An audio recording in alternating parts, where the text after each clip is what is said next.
السلام علیکم۔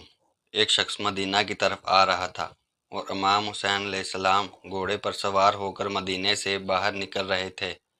وہ شخص امام علیہ السلام کے پاس آیا اور پوچھا کہ سامنے جو عمارت نظر آ رہی ہے یہ شہر مدینہ ہے؟ امام علیہ السلام نے فرمایا ہاں یہی ہے۔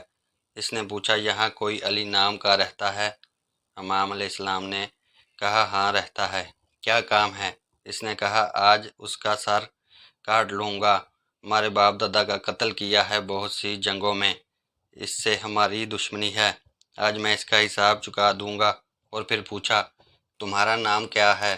فرمایا میں حسین ابن علی ہوں، جس علی کو تم مارنے جا رہے ہو اس کا چھوٹا بیٹا۔ وہ شخص رک گیا۔ کہا میں نے تمہارے باپ کو گالیاں دی، تم طیش میں نہیں آئے؟ کہا ہم کبھی گالیوں پر طیش میں نہیں آتے، میرے نانا کا ارشاد ہے جو گالیاں سن کر چپ رہے وہ صابر ہے۔ اس شخص نے کہا کہ میں مدینہ نہیں جاتا۔ اب امام علیہ السلام نے کہا ضرور جا، مگر پہلے مجھے یہ بتا کہ کس سے لڑ کر آیا ہے؟ غصہ ہے؟ کوئی پریشانی ہے؟ بھوک ہے تو چل میں تجھے کھانا کھلا دوں، گھریلو پریشانی ہے تو اسے حل کر دوں۔ اس نے کہا کہ اسی وعدے پر آیا ہوں کہ اگر علی کو ماروں گا تو خزانے سے انعام ملے گا۔ امام علیہ السلام نے کہا ابھی کھڑے کھڑے تیرے حصے کا دے دوں۔ اس نے کہا ابھی کیسے دو گے؟